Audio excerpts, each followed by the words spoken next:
ब्रह्मांड में देवर धर्मान महानिधि विचरे हमारे ध्यान। प्रवचन सार परमागम है और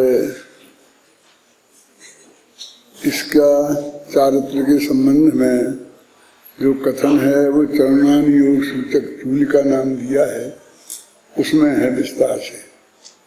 लेकिन ये तो प्रारंभ से ही चारित्र की बात करता है ना।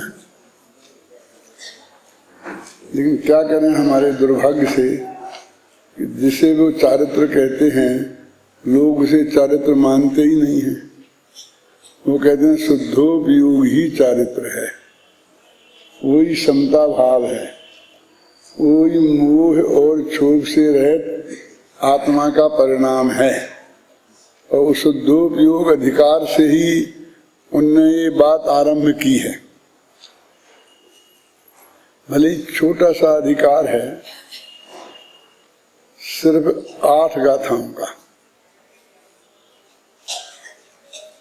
उसमें भी उनने शुद्धोपयोग किसे कहते हैं, उसका क्या स्वरूप है, शुद्धोपयोग प्राप्त करने के लिए क्या प्रयत्न करना चाहिए, इसकी कोई चर्चा नहीं की। सीधी ये बात कही कि शुद्धोपयोग के फल में आपको क्या मिलेगा, तो उनका अनंत सुख मिलेगा और अनंत ज्ञान मिलेगा।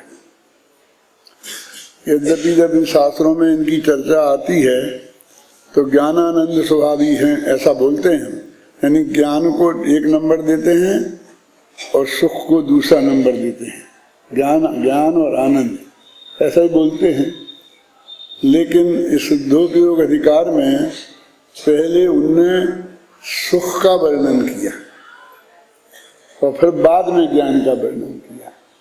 13वीं गाथा में 12वीं गाथा खत्म हुई और 13वीं गाथा से शुरू होता है शुद्धोपयोग अधिकार और 20वीं पे खत्म हो जाता है।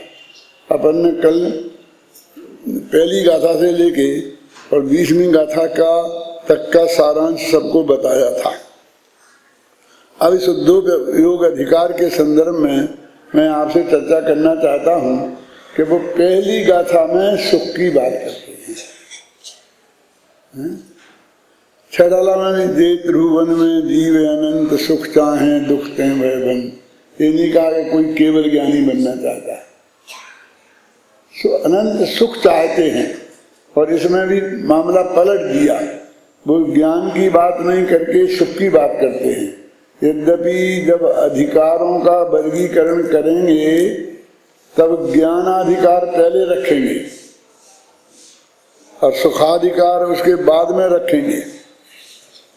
लेकिन शुद्धोपयोग अधिकार में सुख की बात पहले कहती हैं, क्योंकि हरेक जगत के प्राणियों में ये जो भाव बना हुआ है कि भाई हम ये जो करेंगे इससे हमें मिले क्या। मैं 3 दिन से बराबर चर्चा देख रहा हूँ, चाहे वो प्रवचन हो, सुमित जी के हों और किसी के भी हों, और चाहे और अपनी मीटिंग्स हों, सब में एक ही बात आ रही है कि मिलेगा क्या।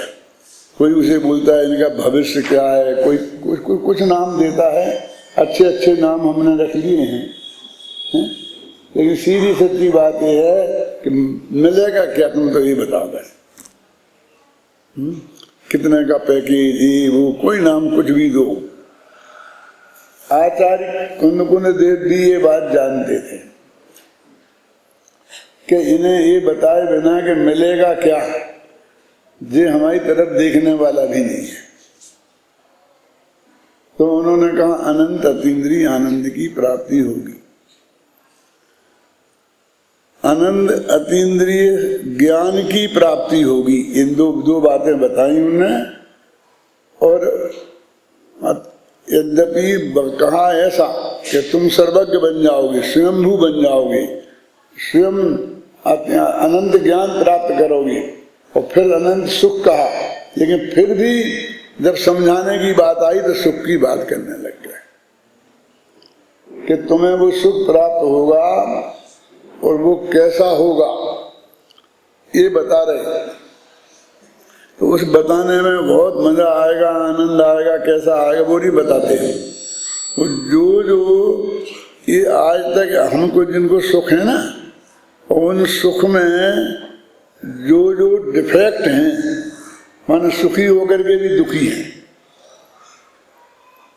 सुखी होकर के भी दुखी हैं, उन पॉइंट्स को उन्होंने क्लियर किया कि सतरम बाधा संयम है ना, ये चीजें हैं कि ये जो सुख है इस वो कैसा है, संसार का सुख सतरम अंत आ जाएगा, उसका अनंत नहीं है। जो मिलेगा उसके पहले छूटने की तारीख नक्की है। आप 5 साल के लिए प्रधानमंत्री चुनेंगे कि एमएलए चुनेंगे, तो 5 साल का आगे बताओ ना, कौन चुनेंगे तो हम काम नहीं करें तुम कल ही हटा देना ना, हाँ कल ही हटा देना, नहीं और 5 साल के बाद तो तुम हटाने की जरूरत ही नहीं पड़ेगी, अपने आप हट जाओगे। सतरम माने उसकी अंतिम डेट उस पर लिखी हुई है। कोई भी चीज बनती है तो उसमें एक्सपायरी डेट लिखी होती है। जितने भी सुख जगत के हैं जिन्हें आप सुख कहते हो, उसमें लगा ना रत्नगढ़ साहब का चार में कि जितने ये पद हैं ये पाकर छोड़ने पड़ते हैं। कौन? देवेंद्र चक्रम अभियान ममेयमानम राजेंद्र चक्रम अवनीन्द्र शिरोचनीयम धर्मेंद्र चक्रम अधरीकृत सर्वलोकम लब्ध्वा। बस लब्धा पर रुक जाओ। पाकर कहते हैं अमेय महिमानम देवेंद्र चक्रम। देवेंद्र का जो चक्र है उसकी महिमा का कोई ठिकाना नहीं है। अमेय माने, मेय माने नापने योग्य, और अमेय माने जिसको नापा नहीं जा सके। अमेय मानम महिमानम देवेंद्र चक्रम। देवेंद्र चक्र कैसा है? जिसकी महिमा का नाप संभव नहीं है, अमाप है महिमा जिसकी। और राजेंद्र चक्र अवनीन्द्र शिरोचनीयम 32,000 मुकुटबुद्ध राजा जिसके चरणों में नमस्कार करते हैं। मैंने चक्रवर्ती की बात है। 32,000 मुकुटबुद्ध राजा उनके चरणों में झुकते हैं। तो अवनीन्द्र चक्र समझे ना, वो है चक्रवर्ती का चक्र रत्न। और धर्मेंद्र चक्र मधुरीकृत सर्वलोकम, और एक धर्म चक्र भी है जिसने अधरीकृत सर्वलोकम, सारी दुनिया को नीचा कर दिया है। माने उससे बड़ा कोई नहीं। अधरीकृत समझ गए ना, उससे नीचे नीचे है सब, नीचे नीचे। सर्वलोकम अधरीकृतम धर्मेंद्र चक्रम। लेकिन लब्ध्वा माने इन्हें पाकर, माने बात खत्म नहीं होती है, छोड़ना पड़ता है। अनंत काल तक नहीं जा सकते। हमें तो जच गया, चक्रवर्ती पद में जच गया, अब कोई बात नहीं, बस अनंत काल तक हम रहेंगे। क्यों होगा? वो कहते हैं सिद्ध चक्रम। अब एक और चक्र है जिसका नाम है सिद्ध चक्र। ये सिद्ध चक्र है कि ये पाकर फिर छोड़ना नहीं पड़ता, अनंत काल तक वो कायम रहता है। इस बात के लिए तो आचार्य ने एक गाथा की गाथा पूरी लिखी कि हे भगवान, आपने ऐसा भंग किया, माने नाश किया कि जिसके बाद वो उत्पन्न ही नहीं होगा, और ऐसा उत्पाद किया कि जो कभी नष्ट ही नहीं होगा। भंग विहीणो ही भवो संभव परिवज्जदो विनाशो ही। ये उन्होंने कहा कि तुम्हारा सुख कैसा है कि जो कभी अंत नहीं आएगा जिसका, ऐसा सुख इस शुद्धोपयोग के फल में मिलेगा। लेकिन शुद्धोपयोग क्या है ये तो बताओ ना। शुद्धोपयोग अधिकार है सिर्फ 8 गाथाओं का है और तुम सुख के गीत गाने लग गए। पहले अधिकार में सुख के कैसा है और जो जिनको वो सुख होता है वो कैसे होते हैं, दूसरी गाथा क्या। लेकिन वो कैसा होता है वो बातें नहीं करते। पढ़ी थी ना पहले, है ख्याल। फिर ज्ञान कैसा है, उसके धारण करने वाले कैसे हैं, ये बता रहे कि उस शुद्धोपयोग के फल में जो मिलेगा उसमें बता रहे हैं कि ये मिलेगा और कुछ नहीं, पर खत्म। है ना, मैं ज्ञानानंद स्वभावी हूँ, मैं ज्ञान और आनंद के स्वभाव वाला हूँ और तुम्हारा जो स्वभाव है और अनादिकाल से पर्याय में प्रकट नहीं है, इसे हम ये कहते हैं कि वो हमें उपलब्ध नहीं है। है तो लेकिन वो है वाला क्या काम, जब तक वो हमें प्राप्त नहीं है जब तक क्या काम। तो वो कहते हैं कि वो तो हमारा स्वभाव है, हम ज्ञानानंद स्वभावी हैं। यदि सिद्धांत की बात होती तो वहाँ ज्ञानानंद नहीं बोलते, ज्ञाता दृष्टा आत्म राम बोलते। मनोहर लाल जी वर्णी यदि आत्मा का गीत लिखेंगे तो वे लिखेंगे कि मैं ज्ञाता दृष्टा आत्म राम, और सोनगढ़ वाले यदि अध्यात्म का गीत लिखेंगे तो वे लिखेंगे मैं ज्ञानानंद स्वभावी हूँ। अंतर समझ में आया कि नहीं आया? वो फर्स्ट और थर्ड तो है ही, लेकिन वो सिद्धांत में आत्मा ज्ञाता दृष्टा है, ज्ञान दर्शन आत्मा का लक्षण है, आनंद लक्षण नहीं है। उन्हें वस्तु का स्वरूप का निर्णय कराना है, परिभाषा देनी है और अन्य मत वालों के सामने भी बात प्रस्तुत करनी है। वो सब बात का ध्यान रखना है उनको। ज्ञान दर्शन उपयोग है, उपयोग लक्षणम जीव का, और वो सात दुविधौ अष्ट चतुर्भेदा है ना, वो 2 भेद वाला है ज्ञान और दर्शन। एक के 8 भेद हैं, एक के 4 भेद हैं। वो तत्वार सूत्र की शैली है और जो समय सार की शैली है। देखो आ गया ना, कहाँ है समय सार की, मैंने प्रवचन साल में आ गया ना, ज्ञान और आनंद, ज्ञान और आनंद, ज्ञान और आनंद। अपने अंदर कहाँ से वो प्रवेश कर जाता है अपन को पता नहीं चलता है। वो आगम में है, परमागम में है, लेकिन वो उसी से हमारे में आया है, लेकिन हमको ये पता नहीं कहाँ से आया है, क्योंकि हमको पूज्य गुरुदेव के मुख से सुना और किसी महापुरुष के मुख से सुना, तो हमको तो हमें पास तो वहां से आया ना, तो उसका मूल स्रोत कहाँ है वो हमें पता नहीं होता। वो कहता है क्या करना दृष्टा, वो तो ज्ञान में ही शामिल हो गया। वो तो चेतना है ना, चेतना लक्षणो जीवा, तो चेतना के 2 भेद हैं, एक ज्ञान चेतना, एक दर्शन चेतना। ज्ञान दर्शन वो बात आएगी और यहाँ पर आएगी ज्ञान और आनंद की बात। तो ये शुद्धोपयोग अधिकार में मेरा उपयोग बार बार इधर अटकता है कि हम तो ये सोचते हैं कि हम शुद्धोपयोग का स्वरूप मिल जाए तो ये सारा जो झगड़ा है कि साथ में होता है कितने में होता है, उस स्वरूप में से कुछ निकलेगा ना। 8 गाथाएं ज्यादा होती थी, जिस शुद्धोपयोग से तुझे ऐसा अतीन्द्रिय आनंद प्राप्त होगा और वो अनंत काल तक रहेगा। उसका नाम मालूम अतीन्द्रिय रखा।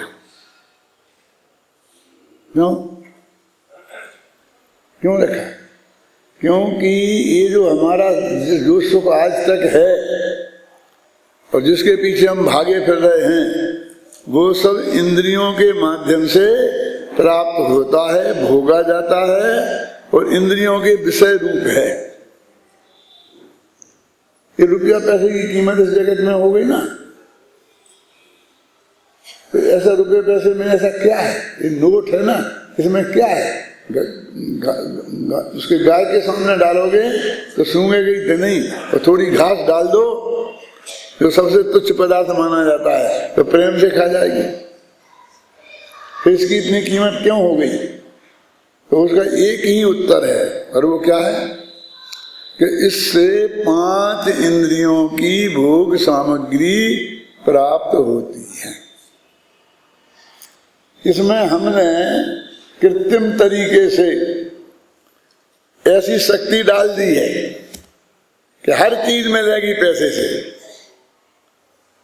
तुम्हारे हीरे जवाहरात से मिलेगी हर चीज, जरूरी नहीं है, हैं? तुम किसी गांव में चले जाओ और कहो मुझे नाश्ता करना है, 1 कप चाय पीना है, और ये मेरे पास हीरे की अंगूठी है, क्यों?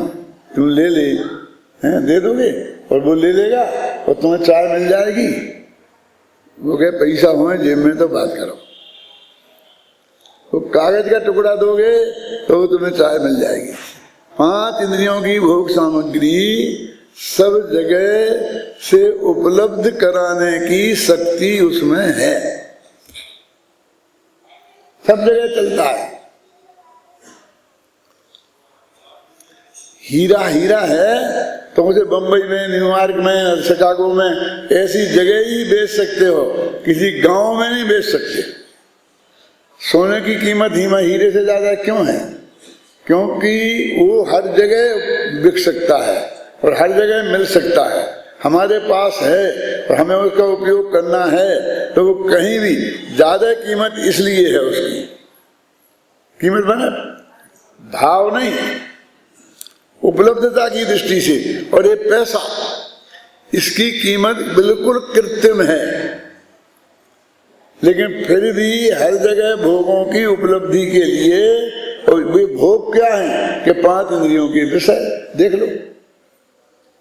या तो स्पर्श के रूप में ठंडक चाहिए, गर्म चाहिए, नरम गद्दा चाहिए, बढ़िया कमरा चाहिए सोने के लिए, स्पर्श इंद्री का हो गया। रसना इंद्री के बढ़िया खाना पीना, स्वादिष्ट बढ़िया से बढ़िया चाहिए तो रसना इंद्री का भोग हो गया। ऐसा एकदम सुगंधित वातावरण होना, बदबू नहीं होना तो घ्राण इंद्री का विषय हो गया। और बढ़िया बढ़िया ऐसे दृश्य हो कि देखते ही तबीयत खुश हो जाए, वो चक्षु इंद्री का हो गया।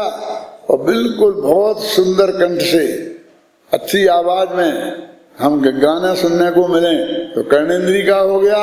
और विकल्पों का ढेर खड़ा हो तो मन का हो गया। तो 5 इंद्रियों और मन के विषय जो हैं,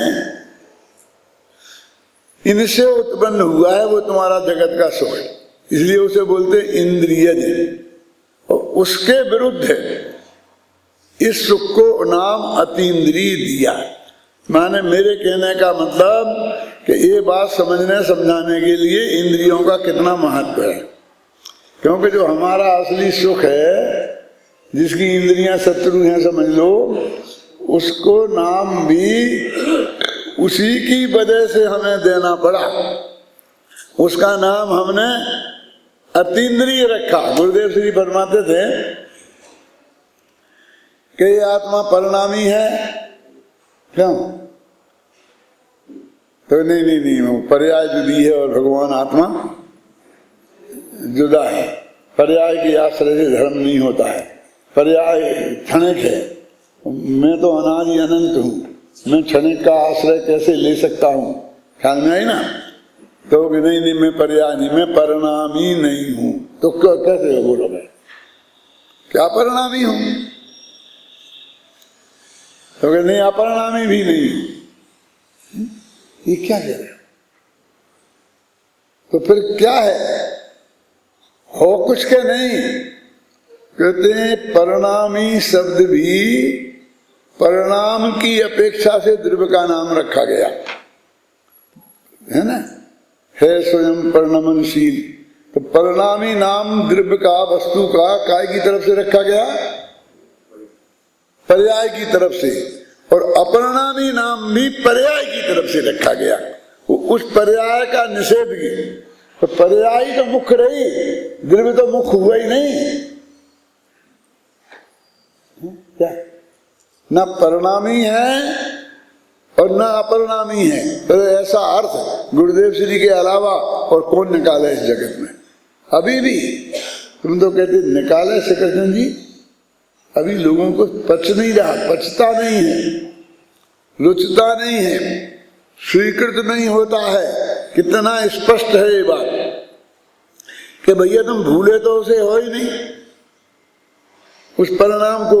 हमने कहा हटाओ परिणाम पे से दृष्टि, तो तुम्हारे कहाँ हटी? अपरिणामी के नाम से वहां भी परिणाम बोल रहा है। देखो आप लिखो पत्रिका में छापो कि हमारे यहाँ फला फला पधारेंगे, और वहीं छापो ये कि फला फला नहीं आएंगे, उनको निमंत्रित नहीं किया गया है। छापो साथ में, क्यों नहीं छापते? बोलो आप छापते हो ऐसा? तो कहते उसका नाम तो छपेगा ना, हमें उसका नाम तो छापना पड़ेगा ना। हिंदू धर्म में नहीं आता है कि प्रहलाद का पिता था हिरण्यकश्यप और वो राम का कट्टर विरोधी था। वो नहीं चाहता था कि उसके राज्य में कोई भी व्यक्ति राम का नाम लेवा हो, नाम भी राम का लेने वाला नहीं मिलना चाहिए। और उसी का बेटा राम का भगत था। क्या करें, ये बड़े बड़े सम्राटों की यही हालत है। वो अकबर है तो अकबर का बेटा कैसा है, कितना सुख है अकबर की संतान का। आप देखो राम का नाम नहीं लेना वो मानता नहीं था।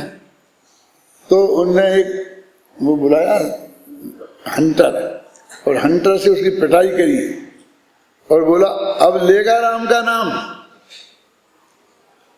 तो कहा हाँ लूंगा। फिर दूसरा हंटर अब लेगा? हाँ लूंगा। तब वो कहता है पहला एक बार और एक हंटर और मारो। क्यों? कम से कम मना करने के लिए ही सही तुम जैसे राम विरोधी के मुख से राम का नाम तो निकल रहा, ये कहने के लिए कि अब लेगा राम का नाम। मैं भी बोल रहा हूं और तू भी बोल रहा है। इसलिए हम कहते हैं हमारे गुरुदेव जी कान्जी स्वामी का युग है। क्यों कि अभी हम भी कान्जी स्वामी के गीत गाते हैं और विरोधी भी उन्हीं की चर्चा करते हैं। हमारे अखबार भी कान्जी स्वामी से भरे पड़े हैं और विरोधियों के अखबार भी कान्जी स्वामी से ही भरे पड़े हैं। पंडित कैलाश चंद जी ने लिखा था कि ये कान्जी युग है। क्यों? क्योंकि युग का पुरुष उसे कहते हैं कि जिसकी चर्चा विरोधी भी करें। तो इस अर्थ में आज कान्जी स्वामी, कुछ अखबार कान्जी स्वामी के पक्ष में लिखते हैं और कुछ विरोध में लिखते हैं, कुछ पक्ष में बोलते हैं, कुछ विरोध में बोलते हैं। देखो वहां मत जाना, वो कान्जी स्वामी वालों का है, कान्जी वालों का है। ये यहाँ कहाँ है कान्जी, क्यों कहाँ है, कौन है? हमारे तो होते ही नहीं। देखो वहां मत जाना, वहां मत जाना, ऐसा कह कह के गांव गांव में जाकर कहते हैं। सच्ची घटना बताता हूं मैं आपको। सोनगढ़ में पंच कल्याणक था, भगवान महावीर के निर्वाण वर्ष में ये जो परमागम मंदिर बना है इसका, और सारे देश में आग लग रही थी और गुजरात में सबसे ज्यादा है। तो ये क्या करें क्या करें, ऐसे में कैसे पंच कल्याणक होगा। लेकिन किया, वहां आकर के पंडित विद्वत परिषद का अधिवेशन था जिसके अध्यक्ष पंडित फूलचंद जी थे। उस सभा के मुख्य अतिथि जगन मोहन लाल जी, कैलाश चंद जी थे और मैं उस मीटिंग को कंडक्ट कर रहा था। तो कैलाश चंद जी का जब नाम आया तो उनने खड़े होकर बोला कि लोग कहते हैं कि निमित्त तो कुछ नहीं करता है, लेकिन सारे देश में आग लग रही है और यहाँ पर ये 25,000 आदमी आ गए हैं, तो ये आपके निमित्त से आए हैं कि नहीं? स्वामी जी से बोले ये आपके निमित्त से आए हैं, आपके तो निमित्त नहीं मानते। अरे सबसे बड़े निमित्त तो आप हो। ऐसा बड़ी सभा में बोला। मैं मीटिंग कंडक्ट कर रहा था, मैंने कहा कि ये सब यहाँ ये सुनने आए हैं कि निमित्त कुछ नहीं करता, क्योंकि विरोधी विद्वानों ने गांव-गांव में जाकर ये बता दिया है कि वे निमित्त को नहीं मानते, है ना? वे निमित्त को नहीं मानते, तो ये जान की बाजी लगाकर ये देखने आए हैं कि हम उनके मुख से सुनना चाहते हैं कि वे निमित्त को मानते हैं कि नहीं मानते हैं।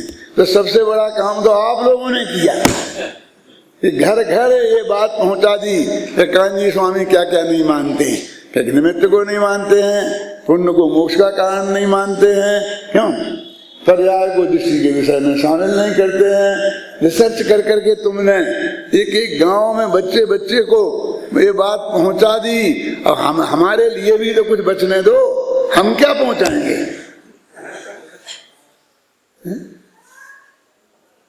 ये मैंने उस सभा में कहा था कि ये सुनने आए हैं कि कान्जी स्वामी क्या कहते हैं, हम अपनी कान से सुन के आएंगे कि वास्तव में क्या है। तो वास्तव में नेगेटिव और पॉजिटिव दोनों दृष्टियों से जिनकी चर्चा करना वो उसी की चर्चा है। वो क्या कहते हैं,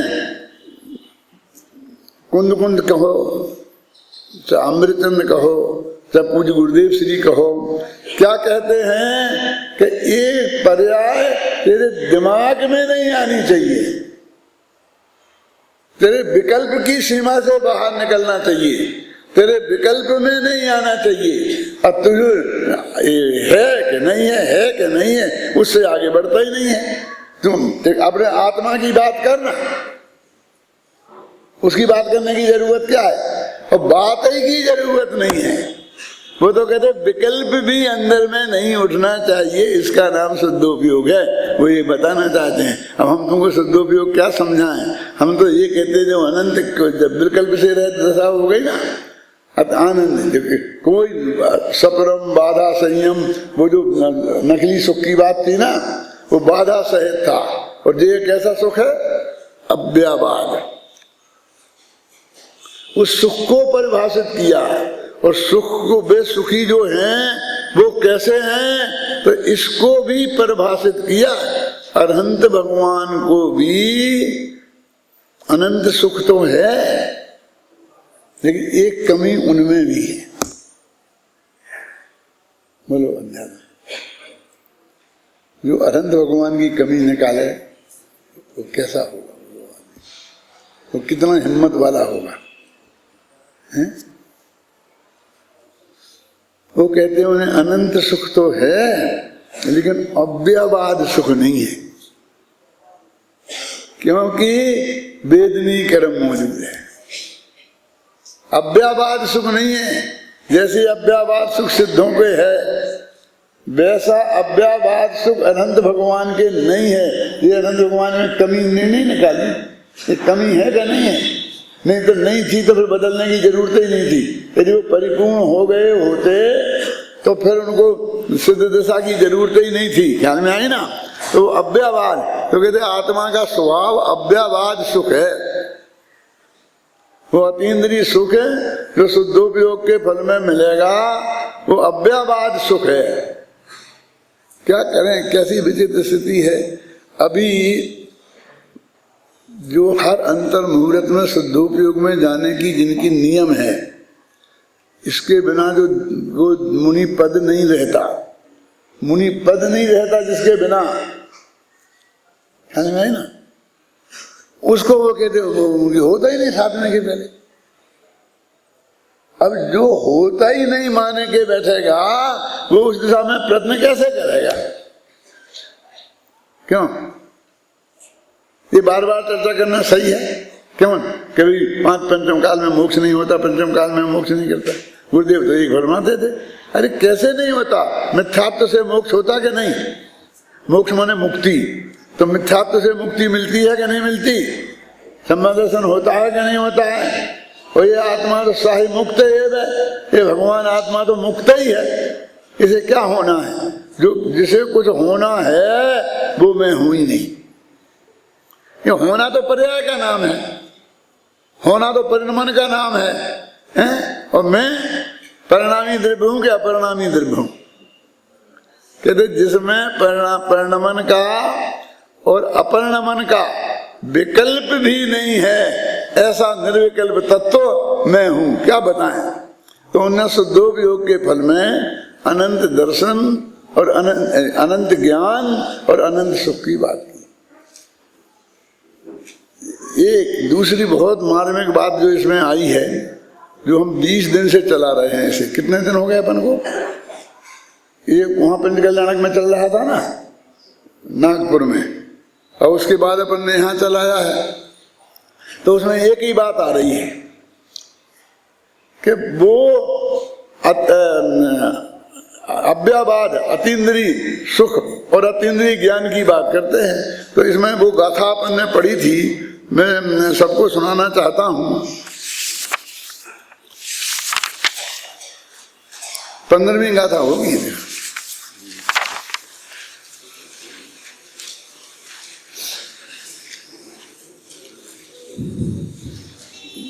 देखो, शुद्धोपयोगी जीव जग में घात घाती कर्मरज स्वयं ही सर्वज्ञ हो, सब गेय को हो जानते। वे सब गेयों को जानते हैं, ऐसा शब्द पड़ा हुआ है। अब हम ये मानते हैं कि वो आत्मा पर को जानते ही नहीं है। ये आत्मा को जानते हैं ये नहीं लिखा, पर को जानते हैं ये नहीं लिखा, सब गेयों को जानते हैं। अभी अभी अपन ऊपर थे ना पूजा में, संजीव करा रहे थे, ज्ञान कल्याणक का प्रकरण चल रहा था। लास्ट में जब मैं पहुंचा, क्यों वहां क्या लिखा था उसमें? भगवान, मैं पंच कल्याणक में जाता हूं तो सबसे एक बात पूछता हूं, केवल ज्ञान कल्याणक के दिन किस दिन क्या बोलता हूं मुझे सब पता है। कि आज मैं आपसे पूछता हूं कि भगवान को क्या हुआ था। जैसे अपन बोलते हैं ना, भगवान को मोक्ष हुआ था, इसलिए दिवाली मनाई जाती है, मनाई जाती है ना। तो आज क्या हुआ था? आज काय का फंक्शन है? अभी ये उत्सव काय का मनाया जा रहा है? क्या समझ रहे? अभी अभी अंदर में घंटा बज गया, हाँ भगवान को केवल ज्ञान हो गया, केवल ज्ञान हो गया, वहां से चिल्ला दिए। तो क्या हो गया बताओ तो मुझे। किसी मोहल्ले में आग लग गई, क्या हो गया? काय को चिल्ला रहे हो कि केवल ज्ञान हो गया? मैं हमारी समझ में केवल ज्ञान तो था ही, केवल ज्ञान, सिर्फ ज्ञान तो था ही, लेकिन हुआ क्या है आज उनमें? नया क्या हुआ बोलो? क्या आत्मा को जाना उनने? आत्मा को तो जिस दिन सम्मा दर्शन हुआ था उसी दिन जान लिया था। बोलो पंडित जी, सिकरचंद जी, क्या हुआ है कि आज केवल ज्ञान हुआ है? केवल ज्ञान हुआ है माने आज उनने सारे जगत को जाना है, सबको जाना है। वे आज सर्वज्ञ हुए हैं, आज वे आत्मा के नहीं हुए। क्या हमें तो मना किया था कि सबके जानने के चक्कर में मत रहो, अकेले आत्मा को जाना, कि तुमने ठीक किया था। तुम अपनी बुद्धि पर को जानने में बर्बाद कर रहे थे, इसलिए तुमसे कहा था, क्योंकि तुम्हारे पास बुद्धि बहुत कम है और आत्मा को जानना आत्मा के कल्याण के लिए ज्यादा जरूरी है, पर को जानना जरूरी नहीं है। फिर जब हम मना करते तुम क्यों करते? क्यों? कि वो जानना स्वभाव है, तुम स्वभाव मना करते हो, इसलिए ये बात हम कहते हैं। हमको कोई जानने का रस थोड़ी है कि तुम जानो सारे जगत को, तुमसे अभी भी कहेंगे। लेकिन आज भगवान जब तुम सबको जानना बंद करोगे और अपने को जानोगे तो फल में क्या आएगा बोलो? तो शुद्धोपयोग है ना, शुद्धोपयोग की दशा यही है ना, निज माही निज में हेतु निज कर आपको आपे गहो, यही दशा है ना। क्यों? क्या मिलेगा? सबको नहीं जानना ये धर्म है और जानना अपराध है, तो हमको सजा मिलेगी कि इनाम? कि हमारे ज्ञान में सारा लोकालोक झलक जाएगा। और बाजो सुविधा थी अभी तक कि हम इसे जाने और इसे नहीं जाने कहने के लिए, वो छिन गई। अब नहीं जान नहीं सकते हम और आप, ऐसा मुंह फेर सकते हैं। यहाँ गंदगी पड़ी हो तो हम ऐसा मुंह फेर सकते हैं कि उधर हम नहीं देखें। सुरेश जी, भगवान नहीं फेर सकते, उनके ज्ञान का गेय वो बनेगा, उन्हें जानना अनिवार्य है, ऐसा उनका स्वभाव है। हमने तो सारी जिंदगी 8 वर्ष की उम्र से 80 वर्ष की उम्र तक यही पढ़ा। एक एक कदम पर मैं अपने विद्यार्थियों को बताता हूँ कि देखो इसका क्या अर्थ है, इसका क्या अर्थ है। गाथा गाथा में ये बात आती है और न मालूम कैसे चल गया कहीं कि वो नहीं जानते, नहीं जानना, नहीं जानते। अरे नहीं जानना, एक दफे ये कह दिया तो इसका मतलब तुम यहाँ बैठो चुपचाप, शांति से प्रवचन सुनो। कल निशा मेरा परीक्षा है, कल मुझे पढ़ाई पढ़ना है कि पेपर है, 1 घंटे को छोड़ो, कोई पेपर नहीं है, तब बैठो शांति से सुनो। अच्छा आपने मना किया था कि मत पढ़ना, कोई पेपर नहीं है। मैं तो नहीं गया पेपर देने, परीक्षा देने।